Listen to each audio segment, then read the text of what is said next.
Let's get this party started. Coverage tight, spotlight on tomorrow. Who you with? Trust, you'll be delighted that you followed. At Phirst Contention, the invention. We debate sports, of course we should mention. What's that? We cover games, we don't play suspensions. We 100, so if your star's missing, we let you know your squad surely gone fishing. We never fish though, no, not our motto. We sport, on deals, on court, on fields. The victors, the vengeance, the legends, latest invention. Phirst Contention.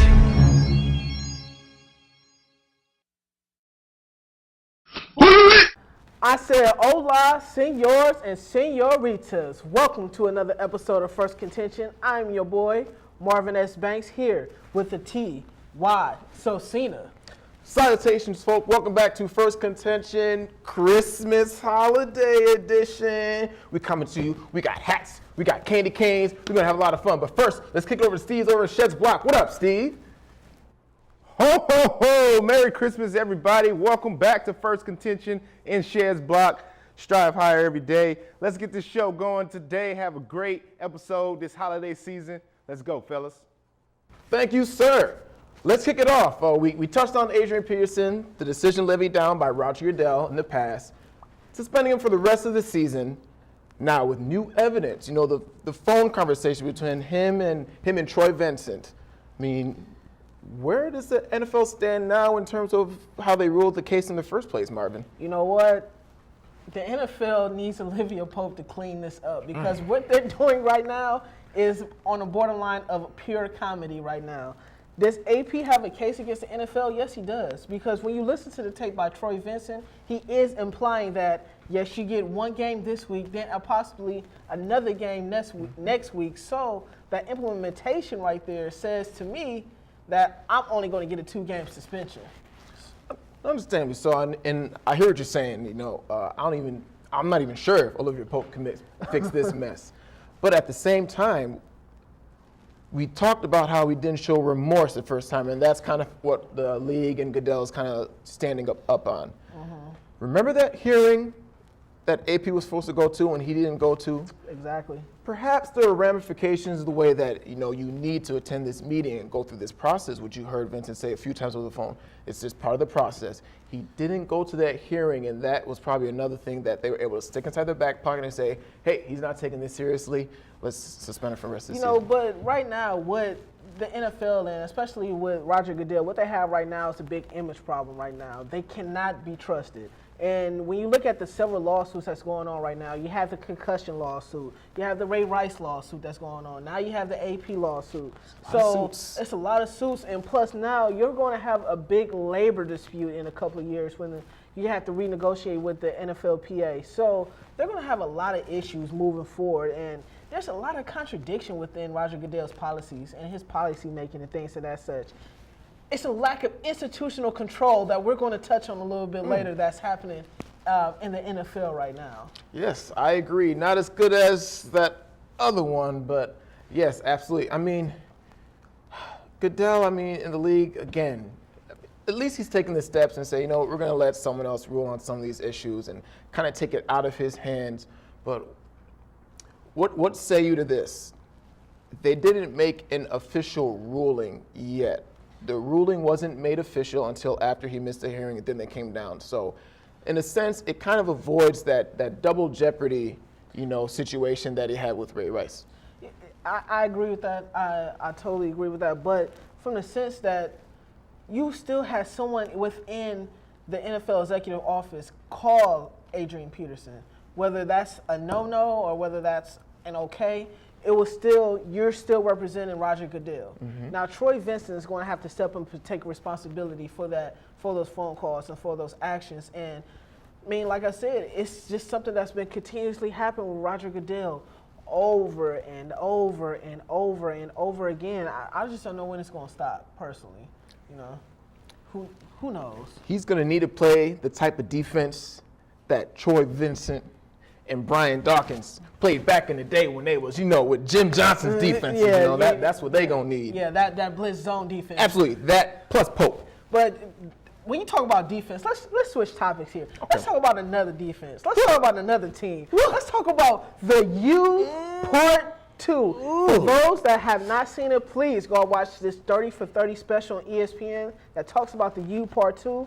But, Ty, what are your thoughts? What is your reaction to watching the U Part 2? I mean, let me share a personal story to get this started. Growing up, didn't watch a lot of sports coming up. You know, with my mom, as I slowly transitioned to football, the pros. And then I started seeing, you know, didn't watch too much college, but some of my favorite players. I'm like, there seems to be a running trend with these players. Ed Reed, Ray Lewis, Antrell Roll, Santana Moss, Andre Johnson, Reggie Wayne. What was that common trend? The U. They all went to Miami, and I proudly adopted Miami as my college football team till this day, even though they're down. They have that swagger. We talk about the second part. Go back and watch the first part if you can, but the second part was awesome. You talking about swag? You talking about Swagger University? You talking about the school that invented swag? I mean, what more can you say about just watching that program? It seems that every time a scandal or something happens, it's always in Miami, and it's always so interesting. But there's a lot of different takeaways from there. Let me talk about Nevin Shapiro. Oh, Nevin. Let's talk about Nevin Shapiro and him ratting out Miami. But him doing it with this new age crime that was coming of age in 2000, with more so the white collar crime, and the NCAA trying to get the University of Miami. Using a convict to catch a university, it is treachery. It is perfidiousness from the Marvin's big word of the week right now. So when you look at that, it was just so incriminating that, oh, we're going to get you, but we're going to use the snake to get you. It was just so interesting. But in the piece, they talked about, could they have been a playoff team with that 2001 Hurricane squad? Could they have been a playoff team, Ty? Again, you say that Duke can beat the 76ers, or that Kentucky can beat the 76ers. Duke can too. Okay, we'll throw Duke in the pot as well. Again, I say no. They're great, but what does the NFL have that you know these college players don't have? These NFL has grown man bodies. You know, when you take that next left, your lifting and conditioning changes, and you adapt to the league. I mean, if they can let up 24 points to Virginia Tech and 27 points to Florida State, what do you think a 14-2 St. Louis Rams team is going to do to Miami? What do you think even, I believe it was a 10-6 Oakland Raiders team when the Raiders were good? Even when the Raiders were good, what do you think they would do to a college team?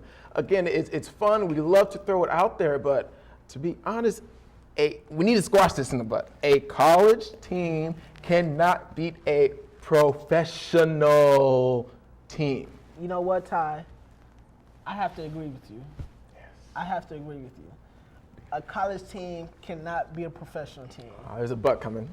Unless you're talking about the 2001 Hurricanes. That team had 17 first-round picks from that team, and they had talent on top of talent on top of talent. Ty, that is a talented team. 17 first-rounders from that team. Now, when you think about they have an outside shot. I just eliminated everybody. Carolina won 1-15, so we're not going to deal with them. Let's just go to the playoff teams. Would they beat a 14-2 Rams team? No. But could they beat an Oakland team that had Vinny Testaverde starting? With Could they beat an Atlanta Falcons team? Could they beat a New Orleans Saints team that had Aaron Brooks as their starter? Or, Aaron Brooks as their starting quarterback? Dorsey. Look at the quarterback. That's the most. The talent's there, yes, but the most important position in a football team is a quarterback. You think that Ken Dorsey can go and put it up there with the Kurt Warners of the world? Even the Bears went 13-3 that year, and they didn't have a good offense. But the league will confuse players. That's the reason why people win the Heisman for quarterback and NCAA, go to the pros, and don't have as much success. Yeah. But they never played for this Hurricanes team. They never played for the 2001 Miami Hurricane. Ty, that has to be the best college football team I've ever Absolutely. seen. Hands down. I think they Hands could. down. I think they could get 8 wins, Ty. I believe they could get 8 wins, but Perhaps they could. Not saying it would be enough to make the playoffs, though. I got to give another shout out to Devin Hester, though. He wasn't on the 2001 team, but God. another great pro game. But let's turn over to Shed's block. Shed, I heard that you talking about Marcus Mariota. Let us know what's cooking in Shed's block. Yes, congratulations to Marcus Mariota, Heisman Trophy winner this year. We're talking about Mariota specifically just because I want to talk about the quarterbacks in the NFL and just the quarterbacks as a whole. 2 years ago, we had Colin Kaepernick, RG3, Russell Wilson, Andrew Luck come in as a staple of rookie quarterbacks that just dominate the game. And then what you see is a lot of teams play copycat. This is a copycat league, so they're looking at a lot of quarterbacks that can run the read option, that can pretty much do a dual threat type of action. And I kind of wonder if that is actually going to be a trend, or is it something that was going to really actually be a staple in the NFL? As you look at it right now, you got RG3 and Kaepernick just having a really bad season. Doesn't look like the read option is being effective anymore. Russell Wilson won a Super Bowl, kind of running that type of offense. But as you look at Russell Wilson, it seems like he's more, head steady as far as a quarterback position. He knows when to, take a run. He knows when to get out of bounds. He knows when to take his check down. He's very smart about the approach that he has in the game. And I kind of look at Marcus Mariota as, he's the next best thing as far as that read option type of quarterback. Is he going to be successful in the NFL? I don't know, because, I don't think that type of quarterback, in my opinion, is something that you want, to kind of live for for your franchise. People are looking at Johnny Football right now. He just had a horrible game his first start. Obviously he's going to be kind of rusty, but that was just a pitiful display of quarterback play, for a rookie quarterback. But in this era that we have, we need a quarterback to be proven and actually come out and do something now, which is kind of unfortunate for these quarterbacks because they're getting thrown into a system. They don't actually know the playbook. They don't know the reads. They're just trying to use their athletic ability and get wins, which is good, for college ball. But in the NFL, you have pro athletes. You have guys who are smart. You have guys who are big and physical. And you have guys that won't let you, embarrass them because this is their paycheck. This is what they do for a living. So for RG3, you can see he gets hurt because people are trying to take him out. They're not going to let him run by them all the time. I believe they're thinking the same thing with Johnny Football. And if Marcus Mariota comes into the NFL and has that same type of feel, like if he gets drafted by the Bucks or the Jets or the Rams and they want to use some type of spread offense, I kind of feel bad for that situation simply because I don't think it's going to be around that long. I don't know if that's really effective. The way that I think is you want a quarterback that can be a dual threat, but you want him to be effective, want him to be smart in the pocket and actually run your offense. I think the days of a Tom Brady and a Peyton Manning or a Drew Brees type of pocket passer is starting to die down, but you do have something like an Aaron Rodgers who is just lighting the NFL up. And people don't actually look at it this way, but he is actually one of the best dual threat quarterbacks in the league, simply because he lights you up with his arm, and he's very smart about when he wants to run and when he needs to run. He gets touchdowns, he gets first downs, but he lights you up on all different aspects of the field. And that's the type of quarterback I think you should be looking for in the draft. I don't know if Mariota is that type, just from his tape in Oregon, running that type of spread offense. He's being an athlete, throwing the ball. Don't know if that's actually going to be a good fit. Long term, as of right now, it doesn't look like it's happening. It's looking more so like a trend than as a staple. So we can see what's going to happen when he gets drafted. But I hope that he will learn, from a guy, or try to pick up some tips from a guy like Aaron Rodgers, and as opposed to somebody like Russell Wilson or RG3. Because as you can see, that can only last for so long. But yeah, let's get back to it, guys. Thank you, Steve. Back at the desk here, and the conversation is heating back up. Pac-Man, money team. He's saying that, there may be a fight kind of brewing, somewhere in May of the 2015 year. Something like that. What are your thoughts, Marvin? Do you think it really has a chance this time, or is it just simply another publicity stunt? you know what, in the past, they was giving us a lot of lip service. And you would think that after a while that things would kind of fade down. But when you think about what has transpired over these last couple of years, numbers for Pacquiao has been easily declining. In his last fight against Chris Algieri is one of the lower pay-per-view numbers that has came out for Pacquiao since the beginning of his fight career. So when you think about that, even Mayweather, some of his fight numbers were still down when he fought Marcus Madonna for the second time. 23 million is what Pac-Man made. 32 million is what Mayweather made. It's a lot of dough. That is. But remember, I'm here to talk about educational economics. And the economic side says that they can make over $200 million in a purse if they were squared off right now. Mercy. Now, I believe that this time, with both of the numbers slightly decreasing, that this fight can actually happen. There is one thing that is probably going to come as a big concern, and that is the split. How are they going to split the money? Is it going to be 60-40 Mayweather, 70-30 Mayweather, or even 80-20 Mayweather based upon Pac-Man's last pay-per-view numbers? Understandably so, and I mean, Pac-Man, it seems like he does kind of need the money more than money team, but he's kind of come out there and said it's not so much about the money, he just it's about the principle. He wants to show once and for all who's better. But in terms of this fight actually going down, I mean, in the words of a very, very wise man, don't believe in stuff till stuff happens. Bernie Mac said it, and we've been waiting, and we'll keep on waiting for them to get in the ring. So, I mean, I can't make too many thoughts about this because I don't see it happening. We've waited for so long, but at the same time, you gotta really think who really has the advantage in this matchup, though.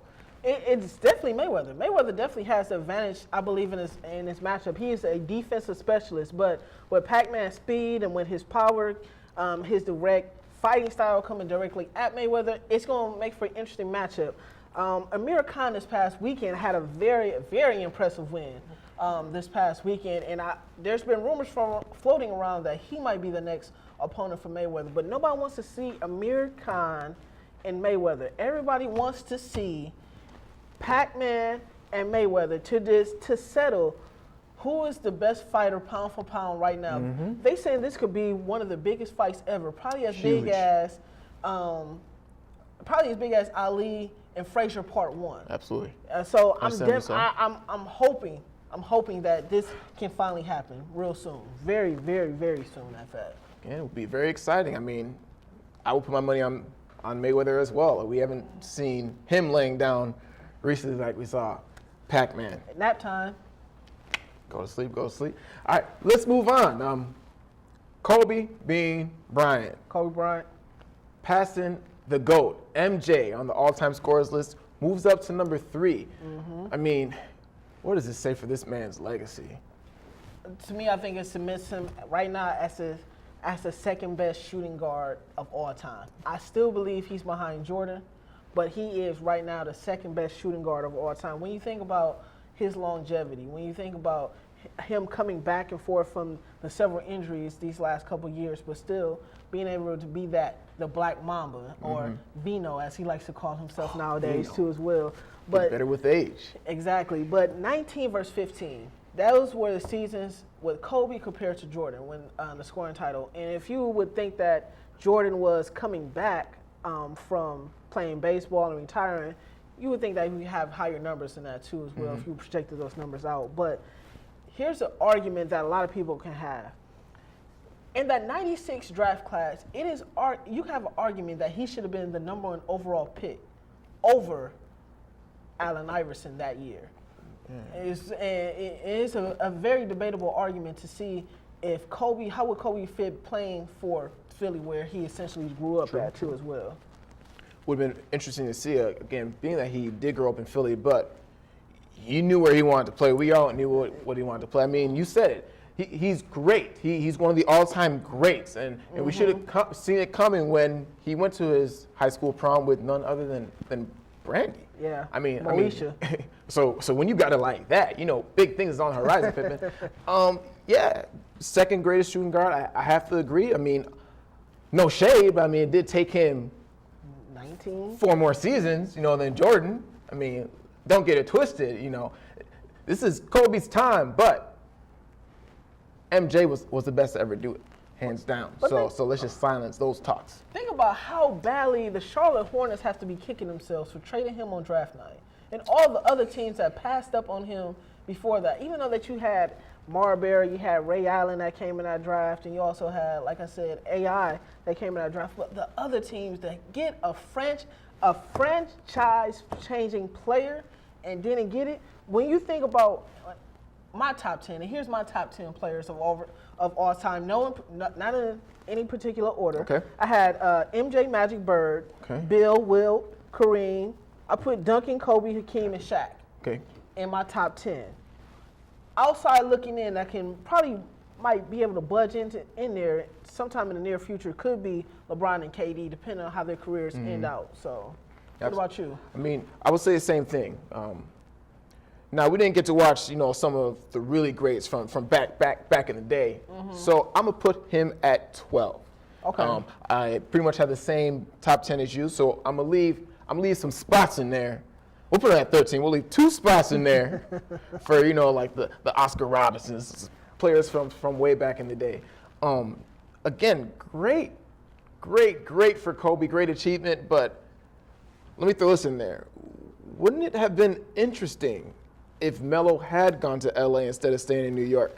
And it probably worked out better for him because it probably would have taken another 3 seasons for him to break this record, because you know how Melo likes to shoot the ball. That's funny. That's funny that you said that because, he would definitely not have breaking that. With him and Swaggy P, all 3 of them playing together, it would be very interesting. But can you see another Kobe on the horizon? Is there someone that can transform the game like he can? I mean, a lot of these young guys coming up, they have that hunger. But while they're very hardworking players, they just don't compare. One of the reasons why people don't mind associating Kobe and comparing him to MJ is because they have the hunger. You can see it. Even MJ himself, he'll laugh at everybody else. But when you bring up Kobe, Kobe is the one.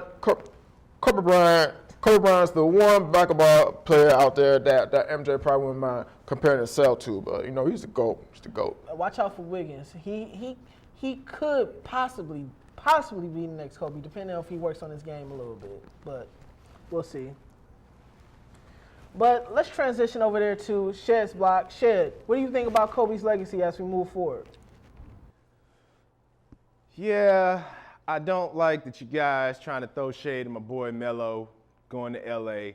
That's a whole nother topic that I can really dive into, because I don't think there's a future in LA with Mitch Kupchak there. But let's talk about something else. Kobe Bryant, congratulations for passing Michael Jordan on the all-time scoring list. I was there at the Target Center, saw him do that.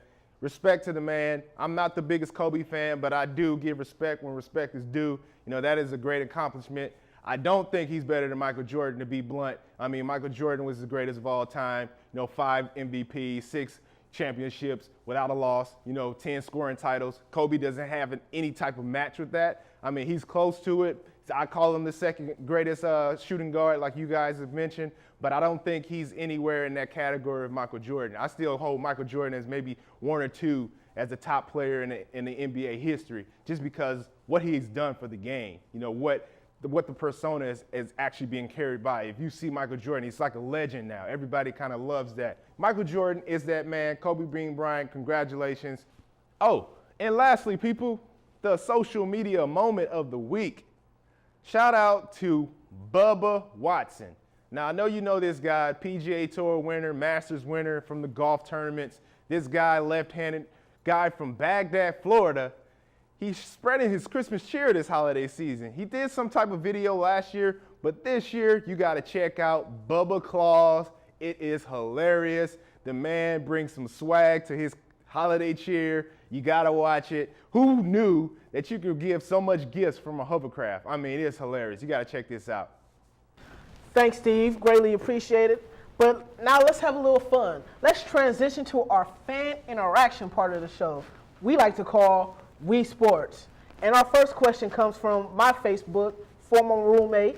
Lou Wall asks, is Giannis Antetokounmpo and Jabari Parker the best young duo in the NBA right now. For those that don't know, he's talking about the Greek Freak that was drafted last year by the Bucks and the number 2 overall pick, by the Bucks. Todd, do you think they're the best young duo in the NBA right now? First of all, good for the Bucks because they've been down for so many years and seasons. And I feel like there was some shade in there, Todd. I mean, I'm being keeping 100. I mean, everyone's young nowadays. Everyone goes to college for 1 year, they go pro. So I mean, like, how young is young? I mean, does Klay Thompson and Steph Curry count? 24 and 26 respectively.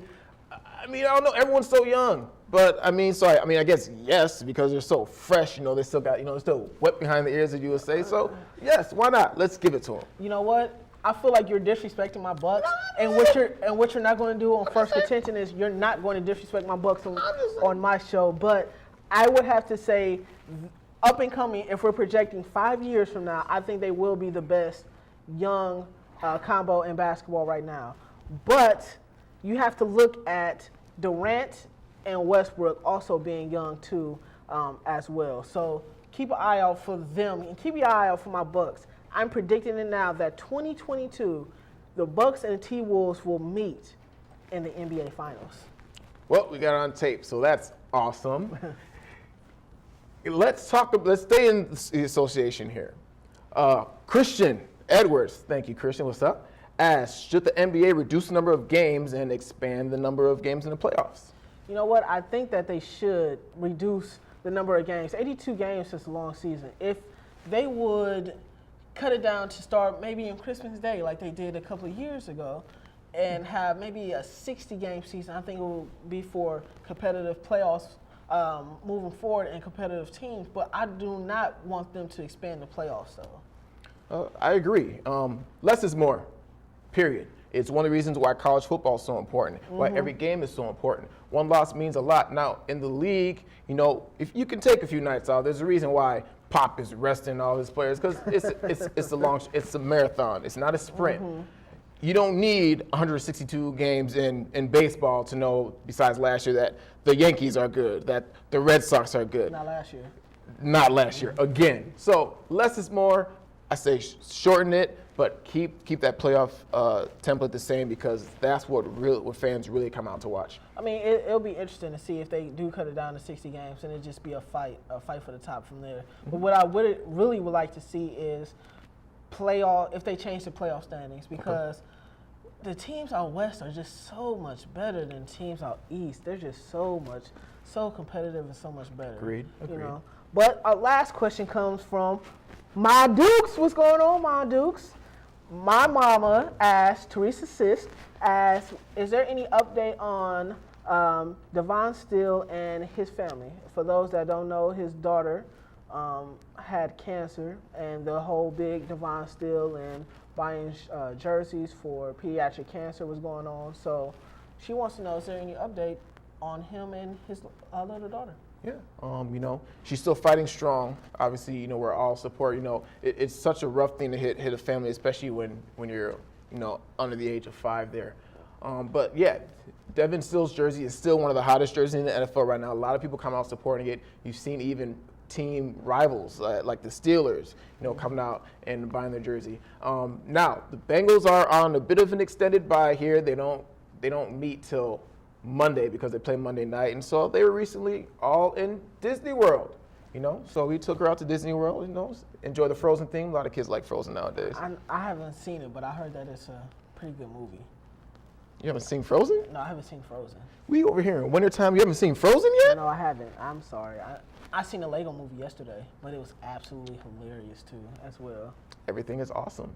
Everything is awesome. Well, we just have a recent update about one of the young duos about the NBA. Jabari Parker tore his ACL, so it like he's out for the rest of the NBA season. So maybe my prediction may take a downfall, but he's still a rookie. He still has a lot of time. He still has a lot of promise, but hopefully Jabari, you get better, rehab that knee. I'm pretty sure he's probably going to be out for the rest of the year, but pretty sure that's a definite. Yeah, he's definitely out for the rest of the year. That's a big blow for his rookie season, but we'll see him moving forward. History, folks. First holiday edition of Phirst Contention. First time we've had breaking news on Phirst Contention. So, as always, we appreciate you all for watching, but do not forget, like the video, like us on Facebook, follow us on Twitter, and while you're at it, go ahead and subscribe to the YouTube channel. For Marvin Banks and for Sosina, signing off. Little music on your way out.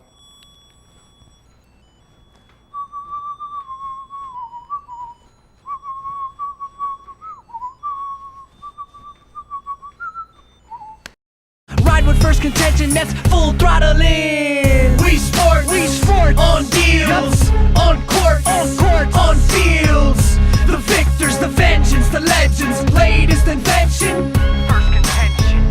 We sport on deals, on court, on fields. The victors, the vengeance, the legends, latest invention. Game face grit, like born for playoffs. Say it all in small time like payoff.